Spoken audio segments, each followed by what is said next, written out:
গত 2 মাসে বহুল ব্যবহৃত শব্দগুলোর মধ্যে অন্যতম ফ্যাসিস্ট, ফ্যাসিবাদী সরকার। চলুন জেনে নেই ফ্যাসিবাদ শব্দ সম্পর্কে। প্রায় সকলেই শেখ হাসিনার সরকারকে ফ্যাসিস্ট সরকার কিংবা আওয়ামী লীগের পক্ষে যারা কথা বলেছে তাদের ফ্যাসিস্ট সরকারের দোসর হিসেবে বর্ণনা করেছে। প্রশ্ন হচ্ছে, ফ্যাসিস্ট শব্দটি কেন বারবার ব্যবহার হচ্ছে? শেখ হাসিনা শাসনামলের সাথে ফ্যাসিস্টদের কি মিল আছে? ফ্যাসিবাদ কি? ইতালীয় শব্দ ফ্যাসিমো এসেছে ফ্যাসিও থেকে। অন্যদিকে ফ্যাসিও শব্দটি এসেছে ল্যাটিন শব্দ ফ্যাসিস থেকে। এর অর্থ হচ্ছে লাঠি বা কাঠ যেটি একত্রে বেঁধে রাখা হয়। ফ্যাসিস থেকে ফ্যাসিস্ট রাজনৈতিক দলের নামকরণ হয়েছে। ঐক্য বোঝাতে এ ধরনের প্রতীক ব্যবহার করা হয়। এর অর্থ হচ্ছে এক বান্ডেল কাঠ যখন একসাথে বেঁধে রাখা হয় তখন সেটিকে ভাঙা যায় না, কিন্তু একটি কাঠ ভেঙে ফেলা যায়। এনসাইক্লোপিডিয়া ব্রিটানিকায় বলা হয়েছে, ফ্যাসিজম হচ্ছে একটি রাজনৈতিক মতাদর্শ এবং গণ আন্দোলন যেটি 1919 সাল থেকে 1945 সাল পর্যন্ত ইউরোপের বিভিন্ন দেশে সদর্বে উপস্থিত ছিল। ফ্যাসিবাদের উৎপত্তি কিভাবে? ফ্যাসিজম বা ফ্যাসিবাদ ধারণাটির উৎপত্তি হয় প্রথম বিশ্বযুদ্ধের পর ইটালিতে। এরপর এই মতবাদ ছড়িয়ে পড়ে জার্মানি এবং ইউরোপের আরো নানা দেশে। জার্মানিতে হিটলারের নেতৃত্বে নাৎসিবাদ বা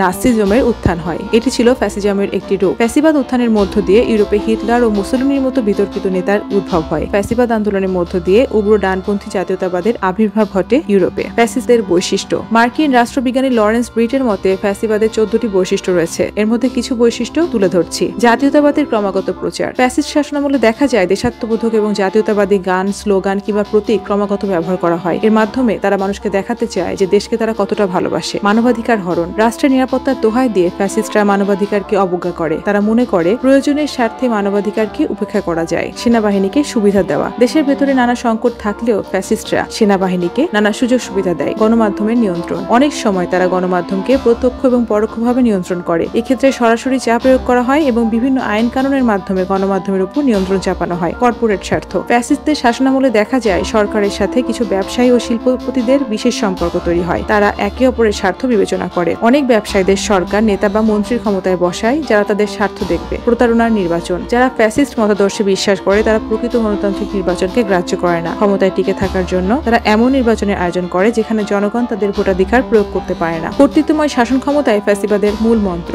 ভিন্নমত দমন এ মতবাদের অন্যতম বৈশিষ্ট্য। ফ্যাসিবাদী শাসক নাগরিকের চিন্তা মত প্রকাশকে অপরাধ মনে করে। আমাদের দেশেও সাম্প্রতিক সময়ে ফ্যাসিবাদের উত্থান ছিল লক্ষণীয়। এই ফ্যাসিবাদী চিন্তা কখনো মুক্তিযুদ্ধের চেতনা, কখনো উন্নয়ন, কখনো কম গণতন্ত্র বেশি উন্নয়ন নামে বাংলাদেশে হাজির করা হয়েছে। ফ্যাসিবাদী শাসন ব্যবস্থার মানুষ সত্য বলতে, প্রতিবাদ করতে ভয় পেত। আওয়ামী রেজিমে ঠান্ডা মাথায় মানুষের মধ্যে ভয় ঢুকিয়ে দেওয়া হয়েছিল। ফ্যাসিস্ট শক্তি বিভিন্ন কালাকানুন তৈরি করে বিরোধীদের দমন করেছিল, যেমন ডিজিটাল নিরাপত্তা আইন, সাইবার সিকিউরিটি অ্যাক্ট, বিশেষ ক্ষমতা আইন, সন্ত্রাস দমন আইন ইত্যাদি ছিল বাংলাদেশের আওয়ামী ফ্যাসিস্ট রেজিমের হাতিয়ার।